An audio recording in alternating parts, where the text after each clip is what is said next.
I know I said I'd do a Q&A at 30k subs, and here we are at 50 something k, so thank you so much, first of all, and I am really sorry that I'm so overdue with this Q&A. I saw a comment from someone saying they actually liked the mystery around me, so sorry, you're about to learn more about who I am. Honestly, I'm not sure why anyone would want a Q&A from me, like, why would you want to know about me? But I'm very flattered and touched. I have so much gratitude for all of you. Anyone who's ever decided to click on my face, thank you. Also, thank you to anyone who actually left me questions, because that would have been embarrassing if I was like, Q&A, and then no one said anything. Okay, I don't know how to transition into this non-awkwardly, so Q&A time. Okay, I'm just gonna read a bunch of the questions off of my laptop, off of a community post that I had made a month ago. Alright, this first one here. What type of music do you listen to? Also, were you into pop punk before? Because it seems like it. Yes, I am into pop punk, and I was also into it back in middle school especially, so I've been listening to pop punk for quite a while. If you saw my pop punk revival video, in the very beginning you would see this shelf that I had of old pop punk albums. I went through kind of a pop punk emo phase in middle school, as many people did. Now, besides pop punk, I listen to alternative, indie pop, K-pop. Honestly, I don't know the names of genres. So maybe I should just list some artists that I listen to. My favorite band is probably The Neighborhood. I also really like Arctic Monkeys. I forget how to say her last name, but I recently started listening to her. Her name is Maggie something. Chase Atlantic. N- has some good bops. Love Troye Sivan's Blue Neighborhood album. Zeph. If you want my Spotify or something, I can leave it down below. Okay, sorry for the background noise. I think the heater just turned on. I got quite a few questions about like good books or podcasts or just like recommendations for these types of things in general. I'll say some podcasts that I have really enjoyed are Philosophize This, Serial, Freakonomics Radio. I think I would say those are my top 3. And then for books, this is a really tough one. I really liked Sapiens by Yuval Harari. Siddhartha is a really great book. Plato's Republic is a classic fun read. Oh, and Bell Hook's All About Love is beautifully written, and I'm just really interested in love, the philosophy behind it. I feel like Nietzsche's On the Genealogy of Morality is like a staple that anyone who's interested in morality or just values that people hold should read. Animal Farm is like a classic that I feel a lot of people have already read, but if you haven't read Animal Farm by George Orwell, I think it's just a great allegoric novel. Okay, there are also several comments asking about how I come up with my video topics, how I choose them, and how the whole planning process works into actually making a video. So when I think about video topics, honestly, I'm just thinking about what I've seen other people talk about and be interested in online or around me, as well as things that obviously I'm interested in as well, because I'm not going to talk about something that I have no interest in. So yeah, I just try to find a balance between something that I think other people will want to hear me talk about, and also something that I'm interested in learning about or talking about as well. And how I actually plan my videos is I'll always start with like a research phase where I'll listen to like podcasts or watch YouTube videos or read articles and journals about whatever topic that I'm doing. And then after that, I'll start to write a script. And then once I feel like my script is good, then I will film. You know, sometimes YouTube is the thing that stops me from being able to delete my socials, because sometimes I'm like, oh my gosh, like I want to delete TikTok, I want to delete Instagram or whatever, because I don't want it to be such a distraction, or I just feel like taking a break from it. But at the same time, I know that I need to stay updated on everything that's going on so that I can make these videos and find out what people are talking about. Okay, Katie says that they want to hear my life story. I'll just give like a brief summary, I guess. I was born in Scarborough, Ontario in Canada. I've lived in Canada all my life. After Scarborough, I moved to a city called Markham, and then from Markham, I moved to Oakville, and then I grew up in Oakville for the rest of my life, and now I am living in downtown Toronto for school, though I only moved to Toronto like very recently, in the last month. Maybe one would be meeting my boyfriend, because I feel like that has taught me a lot and it has also shaped a lot of who I am. Also maybe moving to a new city when I was in grade 6, because I think it was one of the first bigger changes in my life and that left a deep impression on me.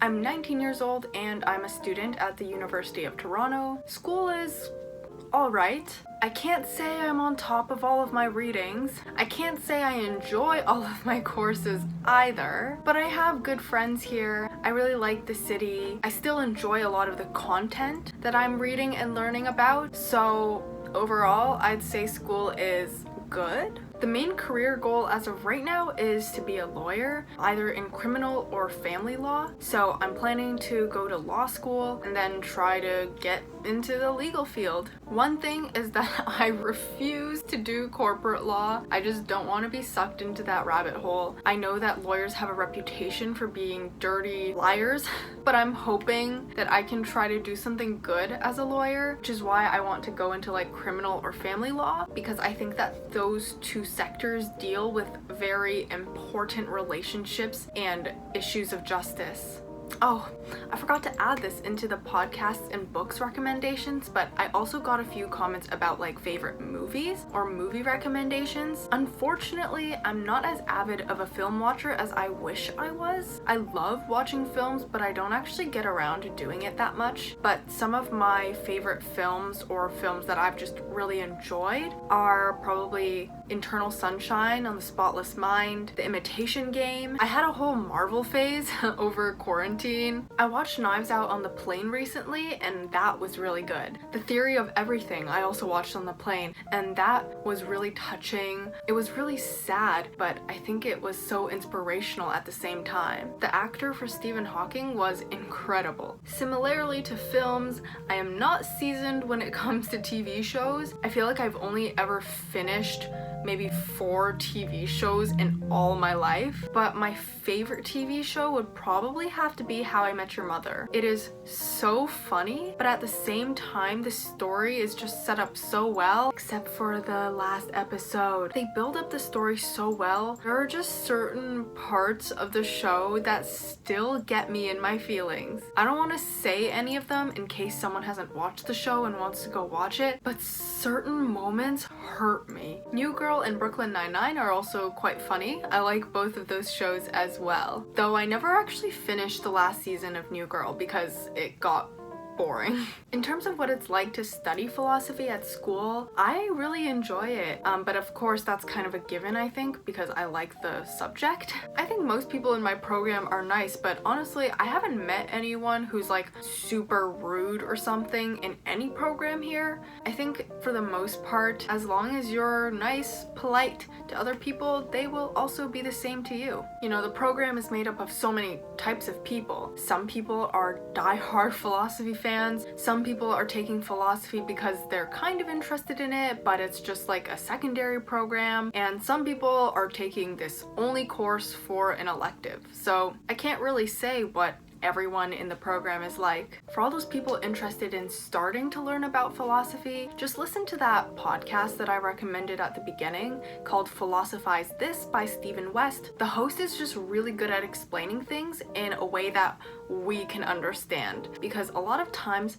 philosophical text can be convoluted, unclear, or just written in old language that's hard to understand. And I find that his podcast is just really good for explaining things if you have no idea what's going on.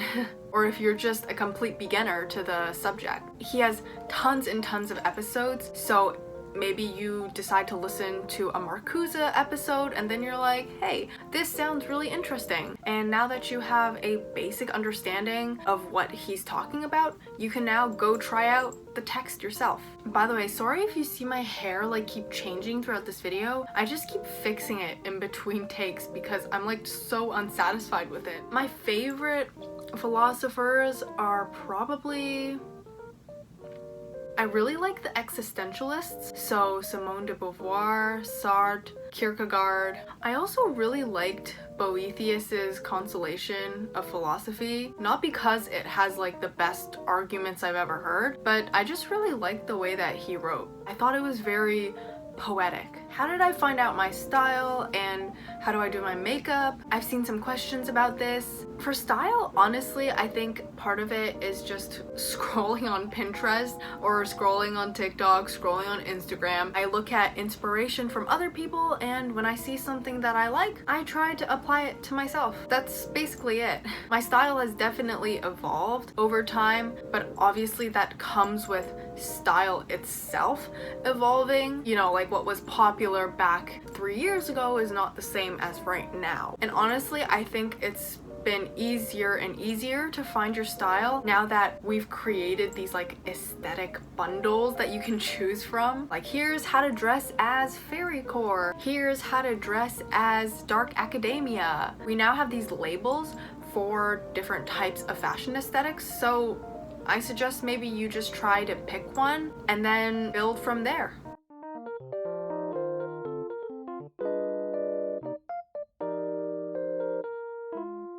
I am not going to say what my most unpopular opinion is because I do not want to get burned off the face of the internet, but I'll say like one unpopular opinion I have, and I'm kind of tackling two birds with one stone because I saw one comment about this. I don't think I believe cultural appropriation is as harmful as a lot of people around me do. I certainly think that it has some problems with it. I certainly think that it's a very interesting and important conversation to be had, but I don't know if I think it's as severe of a problem as a lot of people seem to think it is. Yes, it's really upsetting when, say, a white person wears a piece of cultural clothing that you were made fun of as a child. I totally get that, and that is obviously something that we need to address. But I feel like there should be a point at which we stop guarding off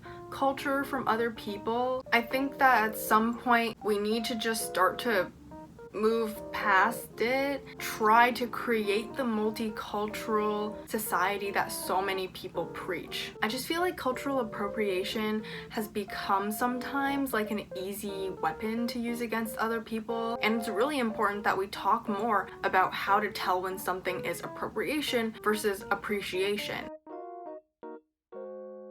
Because the danger of calling too many things cultural appropriation is that now you start to guard off your culture from others and you're only keeping up those barriers. I'm going to have to end the Q&A very quickly because my phone just died, so I had to charge it for a little and now it's at like 8%, so we are on thin ice. So I'll answer like 2 more questions. Now this is my favorite breakfast cereal, hashtag not sponsored, but it's multigrain oatbreak flans. Multigrain oat bran flakes from Nature's Path. I actually originally got this because my doctor told me to get more fiber into my diet, but now I just really like it. Call me crazy, but it tastes good. Especially with oat milk. Oh my god.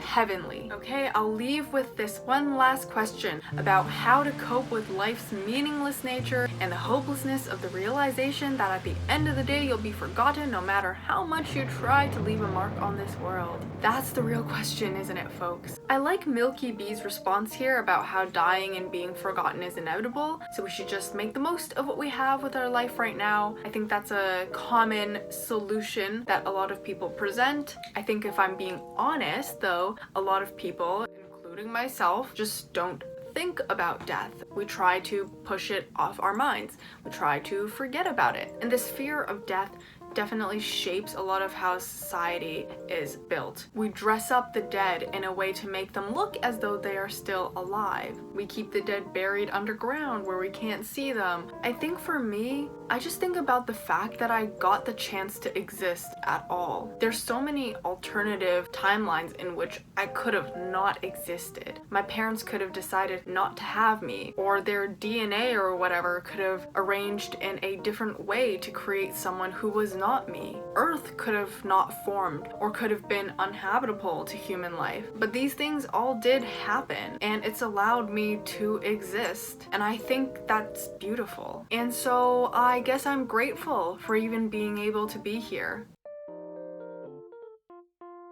I'm honestly really touched if anyone watches this Q&A because, like, who wants to see me ramble about myself? Honestly, I wouldn't want to watch that. Okay, my phone is really about to die, so I have to go, but thank you once again for all the support. 50k-ish subs. Try my best to continue to do good-ish video essays. One day, I plan to make a video critiquing my past essays because I have so many that I dislike now. Thank you so much for watching. Let's keep talking, and I hope to hear from you soon. Bye!